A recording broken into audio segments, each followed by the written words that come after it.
And over in Perth, well, it's definitely still morning in Perth in WA. Welcome to the latest episode of the Digital Access Show. What we do in the Digital Access Show, and by the way, I'm Narelle, I'm the person that does some of the talking, but not as much as I would like the guests to do. We look at communication, we look at accessibility, we look at usability, because don't forget, websites, all the documentation, if your document is not usable, it's not accessible, you don't get the communication across. And isn't that what a website's all about? Good communication, getting your message out there. So today, I'd like to introduce you to the go-to guy for digital accessibility here in Australia. It's Scott Hollier. Scott Hollier is over in Perth, and he is the Centre for Independent Studies, is his area of expertise. Please meet Scott Hollier. Scott, thank you. Thanks for coming. Thanks so much for having me. Really appreciate it. I actually met Scott 2 or 3 years ago now, when Mark Muscat, one of the directors of Digital Access Solutions, introduced me to Scott. Scott is my go-to guy when I'm not sure about something about the web content accessibility guidelines, and that's what I want to discuss today. But first of all, Scott, can you tell me a little bit about yourself? Yeah, no worries. What you do and why you got into WCAG? No, I really appreciate the opportunity to be on the show. So I guess, just a little bit of an overview of myself. So probably a few different hats that I wear. So one is the CEO of the Centre for Accessibility Australia, which is an organisation dedicated to alleviating hardship caused by digital access issues. Also, as you mentioned, do some teaching. So I teach the professional certificate in web accessibility course, and also wear a W3C hat that produces the web content accessibility guidelines. And I'm involved in a task force that looks, we look a little bit over the horizon of what technologies are emerging and try to provide some international guidance from that, and also have lived experience being legally blind. So I think in terms of getting into WCAG, it's probably through some of my own studies initially that I got introduced to WCAG and started to learn about just how important it is that we have standards that can support people with disability in getting our content accessible, and it all kind of went from there. Yeah, it's I've got to admit, the more I learn about WCAG, the more fascinated I am with how WCAG does enhance everything. Can you give us a bit of a history of WCAG, Scott? Certainly. So the first version of WCAG was formed by a part of the World Wide Web Consortium W3C called the Web Accessibility Initiative. And the first version of WCAG, the Web Content Accessibility Guidelines, was released in 1999. And look, it was a great first effort, but the challenge was that the web evolved faster than the standard did. So they needed to go back to the drawing board and create a new version, which came out in 2008 as WCAG 2.0. And in Australia, we didn't really pick up too much on the first version of WCAG, with the exception of Victoria. But there was a more formalised national strategy for WCAG 2.0, so that was more embraced in policy, and even now in things like the Human Rights Commission, WCAG 2.0 is still the standard, but that is moving. So excitedly, I think perhaps even by the end of the year, we'll see updated processes and procedures around really embracing newer versions of WCAG. So then in 2018, we got WCAG 2.1, which was everything in 2.0 plus a bit more mobile based guidance, and then in just in October last year, we got WCAG 2.2, which is really exciting to have again a bit more guidance around other aspects like cognitive accessibility. And 2.2 includes, for the most part, things in 2.1 and 2.0. So it's been quite the evolution of the WCAG standard, but as of now, 2.2 is the current version from October last year. We're seeing a lot of policy movement at a federal level and the state level, and that's really exciting. Yeah, just for people's knowledge, who develops the standard? Who's involved in developing the standards? So the standard is created by W3C, the World Wide Web Consortium, and it's a international organisation that features several hundred organizations had all come together to try to create web standards. So all the code that happens behind our web browser is based on coding standards, and most of those are created within W3C. But the challenge in the early days was that how do we code in a way to make visual things work with assistive technologies? And so that was really the big challenge, as the web was so graphical with the World Wide Web. And hence, the Web Accessibility Initiative was born, and then WCAG after that. So W3C is very well regarded in this space. And one of the nice things when we're having these conversations is that whether we're talking about Australia or New Zealand or the US, EU, India, it's the same standard. And we can draw a lot of confidence from that when we talk about accessibility and digital access, wherever we are in the world, that conversation is WCAG. So nice to have that consistency. It is. It makes a definite difference, particularly also with the way that you can have people in India doing the code for you, or the Philippines, or whatever country. You don't necessarily have to be using web developers here in Australia. And it's all, as you say, the same requirements of the standard. And when we all work together, we can achieve great things. Yeah. What do you see as the biggest benefit of WCAG? I think one of the really nice things about WCAG is that it endeavours to cater for a range of different disability groups. So one of the challenges when it comes to this space is often people will say, oh, well, we don't have someone with that disability in our organisation, so do we really need to do it? Or, what's the definitive business case for doing this if we don't notice many people with disability? And I think what's nice about WCAG is it says, well, we really take a technology neutral approach, and by following WCAG, you're not just catering for a very specific person or a very specific disability, but you're really catering for a range of people with disability, and really ensuring that accessibility is incorporated into work processes. So I think on that basis, we can take a lot of comfort in understanding that if we do follow WCAG, we are maximising our reach to people with disability. And then it becomes a self-fulfilling prophecy that if we implement the standards, then our things become more accessible, then more people with disability can participate in our processes, and then in turn, we see great improvements in this space. So WCAG is a very powerful standard in terms of catering for people with low vision, people who are blind, people who perhaps have epilepsy and can have things flashing on the screen that might trigger epilepsy. We're catering for people with mobility impairment. We're catering for people who are deaf or hard of hearing. We're catering for people who perhaps have difficulties with language. So there's just to name a few. So the standard covers all these things, and as I said, the more recent version, I'm looking also at cognitive guidance. So it's a really good standard in terms of catering for a range of disability, and there's great international guidance to support people in doing it. I think the interesting thing there is when you were talking about the people that it caters for, I think, and knowing the statistics myself, I think we've mentioned about over half the people of Australia.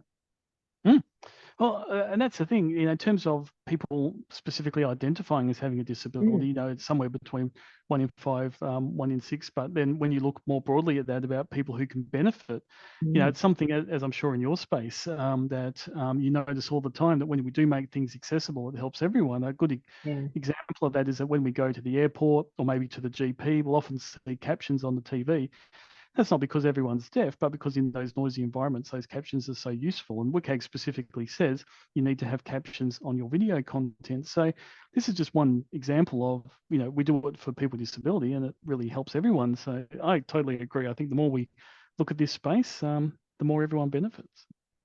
One of the interesting things, I was in part of a panel last week, the week before last, and someone said, well, where's the case studies to say how it can benefit people? And I immediately said, well, what are the tools you guys use? Who uses Siri? And most people put their hands up. And I said, well, what was one of the reasons for the development of Siri?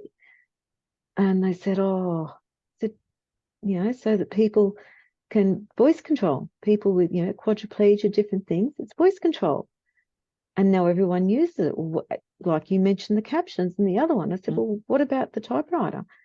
And they said, what do you mean? I said, well, one of the original reasons, not the only reason, but one of the original reasons was so that blind people can write legibly. Everyone uses a form of typewriter today. It's such a common tool.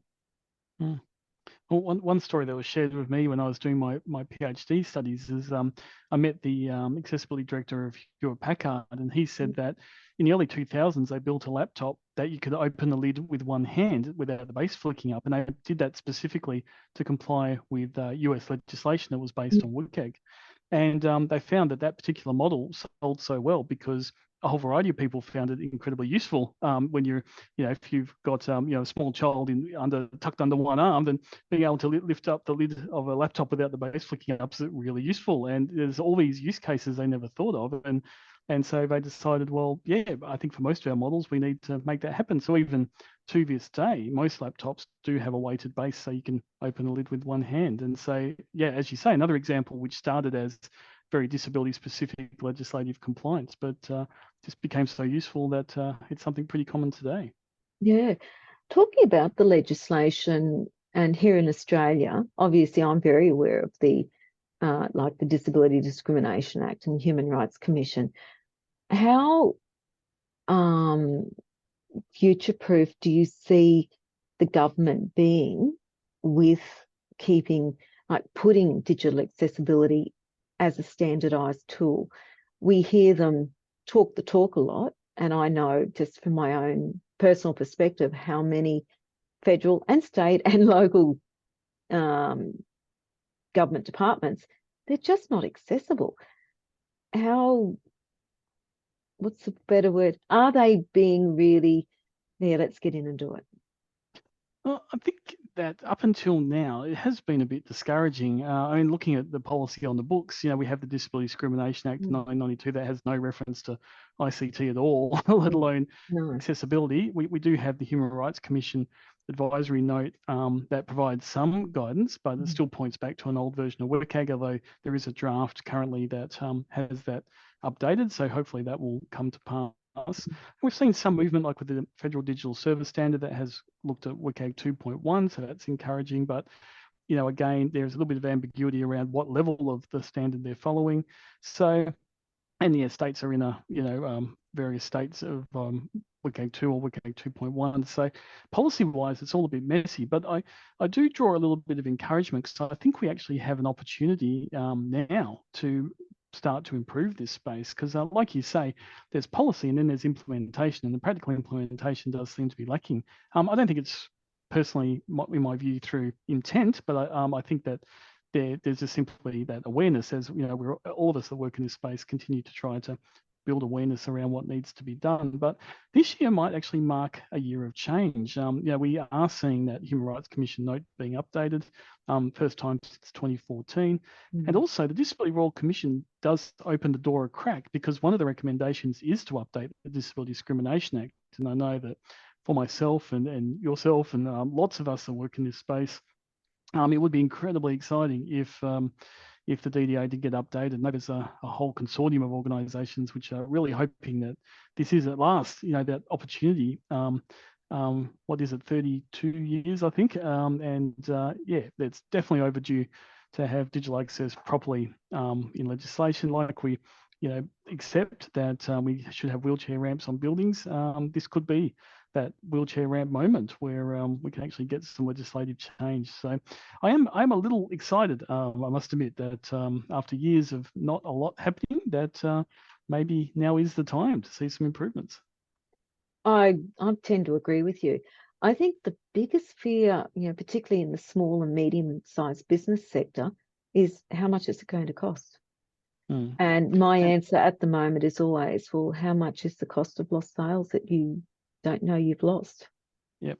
And that's been a common argument throughout history that, whenever there is this kind of, we have to do everything we do now, but bolt on this, then yes, I can understand that cost issue. But, I think I saw a resource recently with the W3C's business case that said people with disability have $6 trillion US, what's about 9 trillion Australian dollars of spending power to engage in products and services. So there might be a cost to implement, but I think the more that it becomes commonplace, then that just becomes a part of our processes rather than an extra cost. And there is a huge spending power and opportunity if we provide these effective supports. So I think sometimes that business case argument, we can turn it around and show, well, actually, it can be a net positive if we make it happen. Yeah. One of the other interesting things that obviously I haven't been in university for a long time is WCAG being taught in university now? Is it part of a developer's training that they do learn in depth the WCAG and how to apply the WCAG? It's a great question, and we do have our very specific WCAG courses like the one that I teach, but in terms of broader courses, most of the feedback we receive is no. I mean, it could fit into ICT, it could fit into design, could fit into computer science. There's lots of opportunity to put it into course. Sometimes people do get asked to give guest lectures from time to time, but in terms of having whole units dedicated to supporting this space, unfortunately, the answer's mostly no. So there's a huge opportunity there, and I'm hopeful that once we do get some of those legislative changes, then perhaps we will start to see some growth in that space. But I'd be really excited if we ever had university or any sort of tertiary institution knock on our door and say, hey, we want to do a course on this. That would be incredibly exciting. That said, I mean, there are some, like the course I teach at UniSA, also University of Sunshine Coast has micro-credential and digital access, and there's others. So we are seeing some specific niche courses, and that's wonderful. But I'd certainly love to see it embedded in our regular courses as well. Yeah, that would be a brilliant way to go. What's the future for WCAG? Well, that's an excellent question. There is a draft version of the next iteration of WCAG 3.0. It won't be out in any time soon. I think even optimistic estimates put it at about 3 to 5 years. But WCAG 3 completely changes the way the standard works. So up until now, it's largely been adding things to the existing standard. But WCAG 3 is looking far beyond just the web. In fact, they're even changing the acronym from Web Content Accessibility Guidelines to just W3C accessibility guidelines, because you can apply it to Internet of Things. You can apply it to driverless cars. You can apply it to machine learning. You can apply it to a variety of different things. So there is already a draft of that out there, but it's quite an early draft. But the idea here is that whatever that content looks like, whether it's a website or app or document or anything at all, that we have guidance to make that accessible. So that's it's a very ambitious project, and understandably it's going to take some time. But I think that holds a great potential. I mean, there's a lot of conversation at the moment about AI accessibility and other things, and certainly I think there will be some important benefits to as we do move forward in that space. But more broadly, there's lots of things that we do right now in addition to the things we'll do in the future. And the idea of having a standard that could encompass all of that, I think, is really exciting. But it's not here yet, and I think it'll still be some time before that comes out. Yeah, I think so too. As you said, the AI, there's a lot of talk about AI, particularly with the digital marketing people that I meet, where they say, well, give us an app that will just do it. And I keep saying there isn't. No, if there was a magical app that solved all our problems, I think we'd all install it immediately. So unfortunately, we're not in that space yet, but who knows what the future might hold. Yeah, well, that's it. I mean, who would have thought of driverless cars even 40 years ago? Yeah, that's what it is. Scott, what are 2 or 3 takeaways that you can provide to people listening about WCAG, its usefulness, and whether it's useful for them? I think one takeaway I'd have is that WCAG can apply beyond just the web. So when we look at websites and apps and documents, we have great applicability. So making sure our images have alternative text is a part of WCAG, making sure we have captions on our videos as a part of WCAG, making sure we have good color contrast as a part of WCAG. And we can apply these principles across all the content we create. So one takeaway would be, consider the content you're creating, and you can look to WCAG, whatever type of content production you have. I think a second one is just its applicability. It does apply quite broadly across different disability groups. So, you really are maximizing your reach if you apply it. And perhaps the third is that, while they're not perfect, there are a few automated tools out there that can help at least start the journey. So For example, in Microsoft Word, if you go to the Review tab, a few icons along, you'll find a Check Accessibility button. Now, that will not check all of WCAG, and it does have its limitations, but there are some built-in things in your everyday tools that might just help start that journey. And so I'd encourage you to, as a first port of call, have a look at some of those tools and see what those results are. So I think that's just a few takeaways. Yeah, there's a lot of us that work in the space. There's a lot of depth to the standard and a lot of things that you can do. But just a few practical tips like that. Check out the standard and make the most of it. Yeah. And I can only urge everyone, if you're in the digital marketing, ICT, computer science, web design, go and do the professional certification in the Web Content Accessibility Guidelines. It's University of South Australia. When does the next course start? October. So yes, please reach out if you'd like to sign up. We've had over 1,000 graduates since the course started in 2011, and very exciting to continue that journey. Excellent. And Scott, how can people contact you if they want to have more of a conversation with you? Yeah, I would love to hear from you. So probably the best thing is to check out our website at accessibility.org.au or flick an email to admin@accessibility.org.au. And we'd love to connect with you. And we have a lot of free information on our website. We have a free help desk on how to turn on accessibility features in your devices, free information around how to get started with things like WCAG. So please feel free to check out our website and get in touch. Yeah, excellent. Look, thanks, Scott, for coming on. I really appreciate it. I've been wanting to talk to you for a while. So this is Scott Hollier, Professor, Dr. Scott Hollier, I should have said.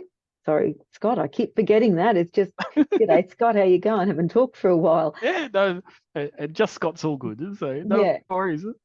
And this is the Digital Access Show. If you really like what we do, please review, like, subscribe, share, and we will see you next time. Thank you.